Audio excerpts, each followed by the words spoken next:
voulait aussi rendre compte des travaux qui sont menés depuis plusieurs années dans le cadre de l'association sur les évolutions des territoires. Et donc Frédéric et Quentin, qui sont les grands responsables, vont nous dire un petit peu ce qui se fait à Futurib sur ce champ-là et puis quels en sont les messages clés. Merci François, bonjour à tous. Donc on change juste d'échelle et de lieu géographique pour parler des territoires en France et vous faire un petit retour effectivement sur les travaux qu'on a menés en 2024 sur ces sujets-là. Et puis sur les quelques perspectives 2025 et puis surtout qu'est-ce qu'on retient de ces travaux 2024. Donc vous le voyez à l'écran, plusieurs dispositifs complémentaires sur les territoires qui nous permettent en fait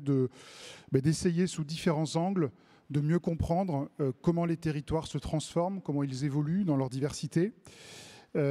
Avec un premier angle qui est celui des signaux faibles. C'est-à-dire qu'on essaye,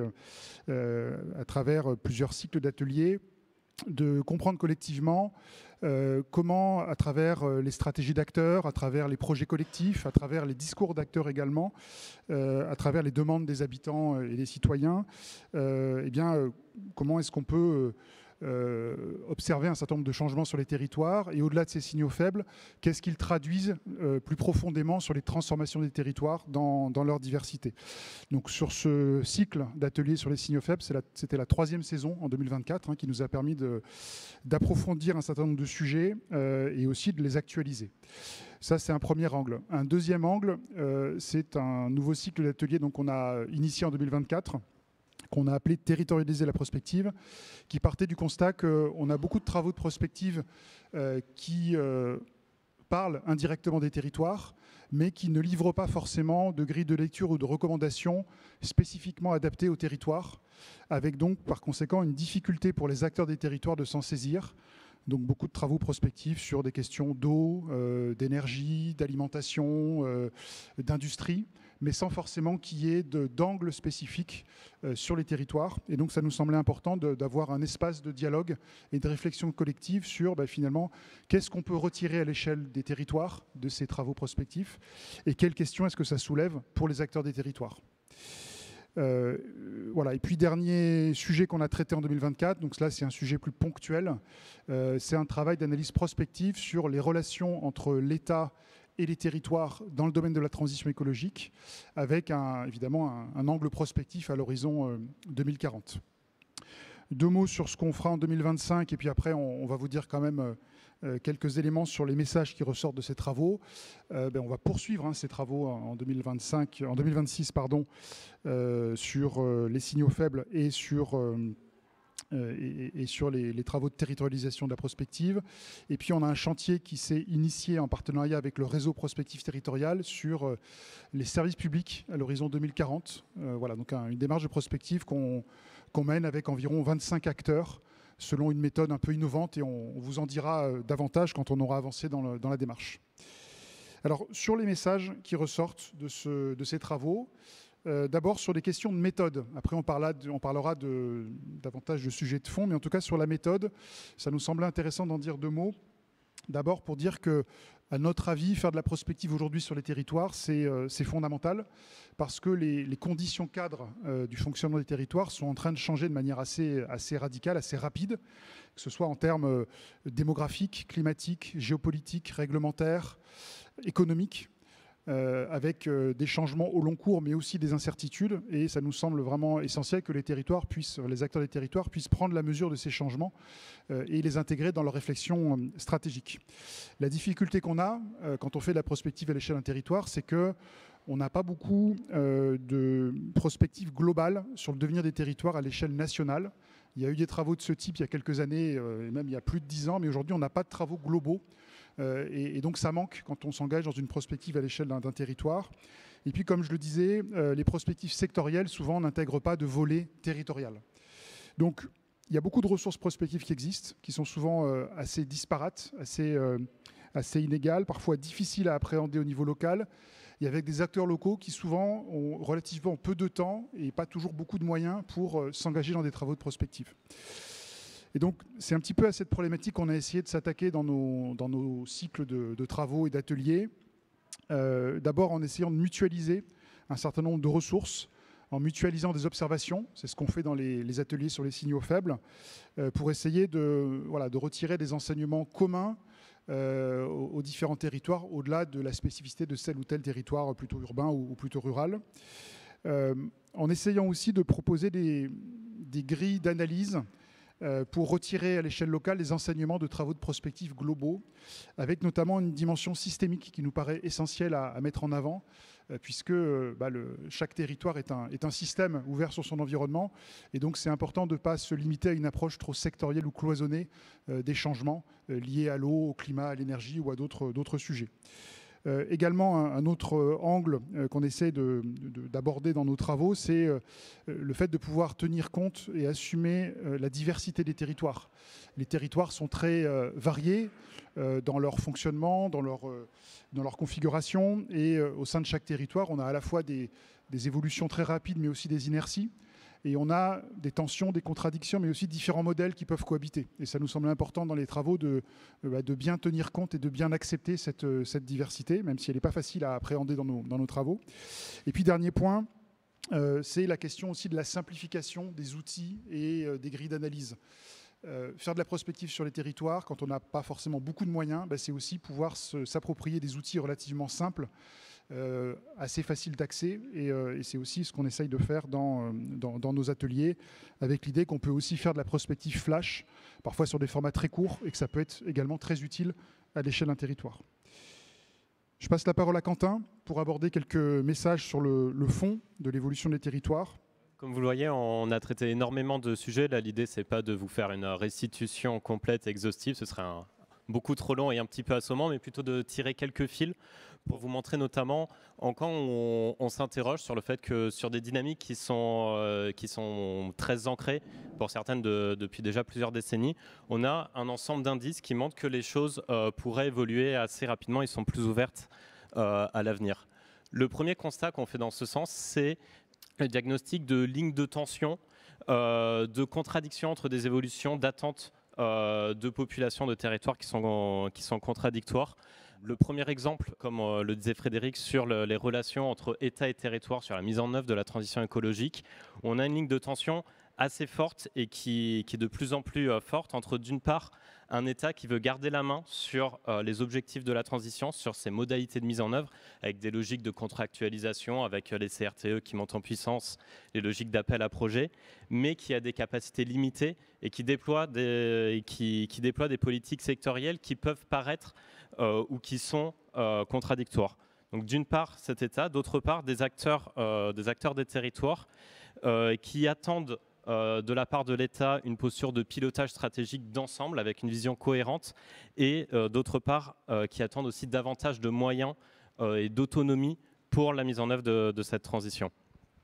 La deuxième ligne de tension concerne le rapport à l'espace, où on a là aussi des attentes et des évolutions qui sont assez contradictoires, avec d'une part une montée depuis 4-5 ans, notamment des attentes de proximité, d'accès à la nature, qui rentrent en contradiction avec des politiques de densification qui sont liées notamment à la mise en œuvre de la transition et à l'objectif de zéro artificialisation nette,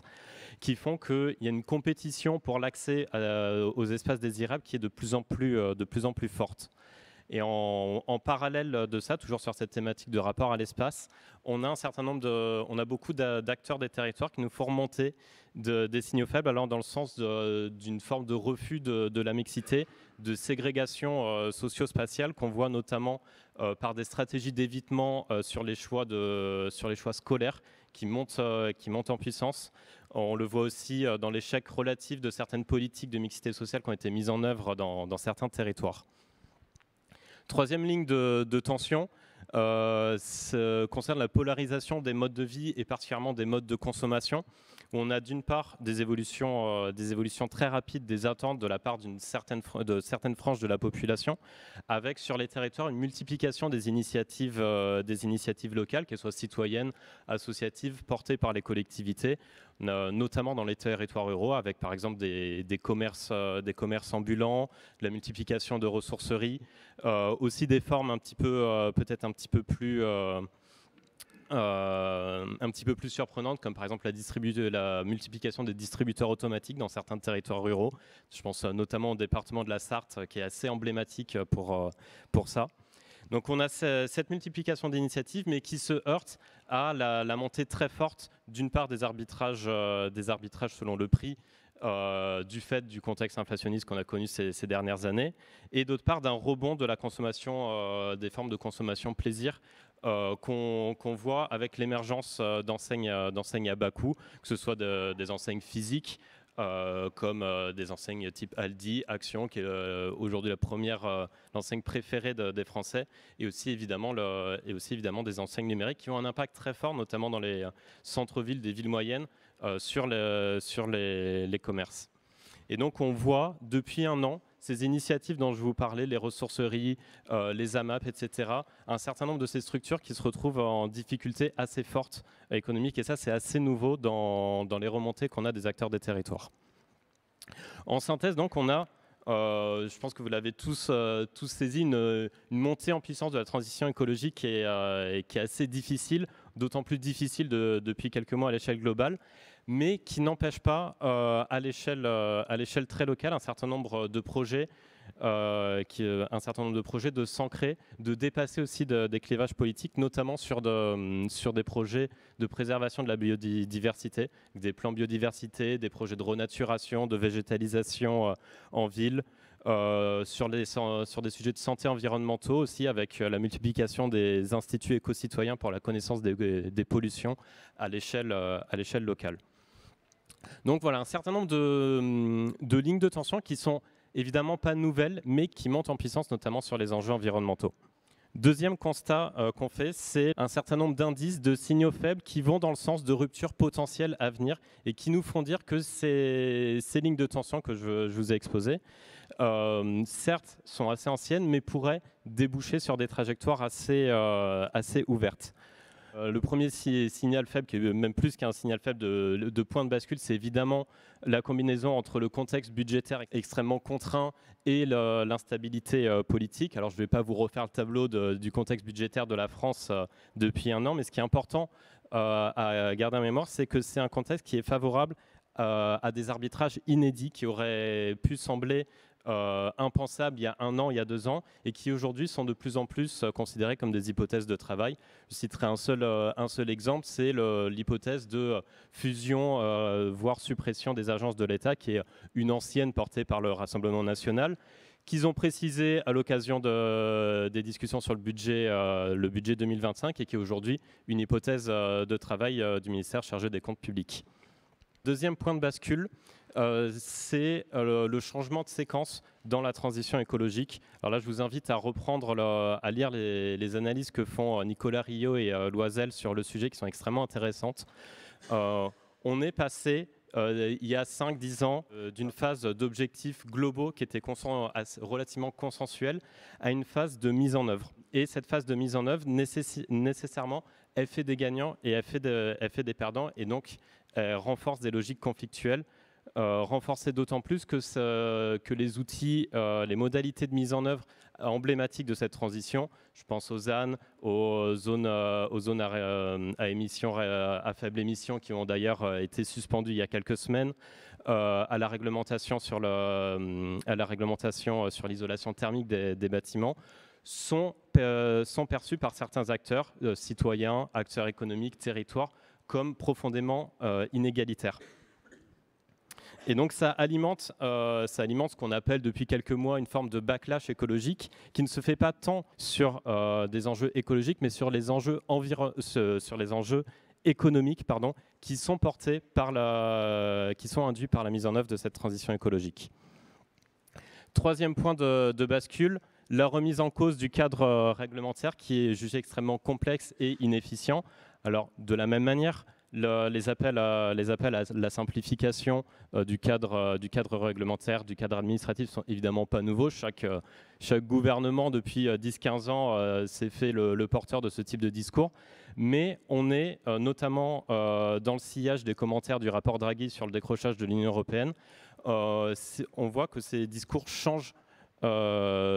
d'ampleur. sont alimentés par les deux premiers points, donc le contexte budgétaire et ce changement de séquence dans la transition, et sont aussi alimentés par une perte de consensus finalement sur les objectifs et sur les modalités de la transition écologique. Dernier point de bascule, c'est peut-être plus positif. On voit aussi à l'échelle territoriale une montée en puissance des expérimentations, des nouvelles coopérations horizontales qui sortent des cadres traditionnels qui sont aujourd'hui assez épars en réaction face au blocage normatif, mais qui pourraient à l'avenir monter en puissance. Alors les exemples sont nombreux, je ne vais pas m'étendre, mais je vous invite notamment à regarder ce que fait Nantes ou La Rochelle autour des enjeux énergétiques considérés comme des biens communs. Tout ce paysage nous incite à montrer que des scénarios de rupture sont de plus en plus probables. C'est un travail qu'on a notamment fait dans le cadre des relations État-territoire sur la transition écologique. Alors je ne vais pas rentrer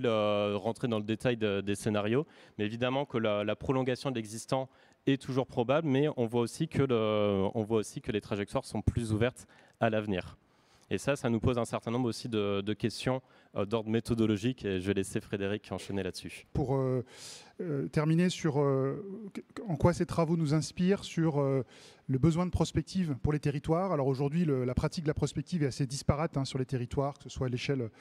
régionale, départementale ou infradépartementale.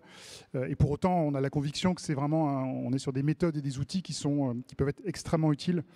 pour aider les acteurs à prendre en main leur devenir. Donc quatre pistes de réflexion qu'on pourra prolonger avec vous plus tard si ça vous intéresse. Le premier, je l'ai déjà abordé, c'est celui de la dimension systémique, qui c'est pas une dimension nouvelle évidemment dans la réflexion des territoires, mais elle est encore, à notre sens, trop peu souvent prise en compte et prise en main par les acteurs. Et pour autant, il nous semble que c'est une grille de lecture essentielle pour justement décloisonner les sujets et éviter que des sujets essentiels pour l'avenir des territoires, je prends l'exemple de l'eau ou du foncier, mais il y a bien d'autres exemples également, ne soient pas seulement traités par les experts techniques de ces sujets, mais soient bien abordés de manière collégiale par l'ensemble des parties prenantes. Et un travail de prospective, c'est justement l'occasion de porter un regard décloisonné sur ces enjeux et ces transformations. Deuxième sujet, on est dans un contexte de changement rapide, mais aussi d'incertitude. Ça nous semble essentiel que les acteurs des territoires aient à la fois des convictions partagées sur un certain nombre de tendances lourdes, d'inertie pour l'avenir de leur territoire, qui vont leur permettre de déployer des stratégies robustes qui intègrent le long terme, mais que les territoires puissent aussi se préparer à accepter et accueillir l'incertitude et puissent, au-delà des plans stratégiques qu'ils peuvent déployer sur 5 ou 10 ans, être en mesure de réviser en permanence ces plans et de pouvoir s'adapter en continu à un environnement qui change. Donc là aussi, c'est quelque chose qu'on dit depuis longtemps, mais il nous semble que c'est un chantier essentiel pour les territoires. Troisième sujet, la notion de tension qu'a abordée Quentin. Il nous semble que c'est important de ne pas nier ou d'occulter ces tensions, mais de pouvoir proposer aux acteurs des espaces dans lesquels ils puissent exprimer, révéler, mettre en débat et si possible, dépasser ces tensions et ces contradictions. Et il nous semble qu'un exercice de prospective, c'est justement un espace tout à fait opportun pour décaler le regard, apporter des éléments de réflexion et de mise en débat pour justement essayer de faire émerger des vues partagées et des projets communs. Et puis dernier point, souvent les acteurs des territoires peuvent avoir l'impression d'être un petit peu écrasés par un environnement complexe sur lequel beaucoup de choses échappent à leur pouvoir. Un exercice de prospective, c'est, nous semble-t-il, aussi l'occasion de pouvoir expliciter à quelle échelle est-ce que les acteurs peuvent avoir des marges de manœuvre, sur quoi est-ce qu'ils peuvent s'appuyer, et révéler des marges de manœuvre qui sont parfois invisibles, inconnues, mais qui sont, nous semble-t-il, essentielles pour que les acteurs soient davantage en capacité de maîtriser leur avenir.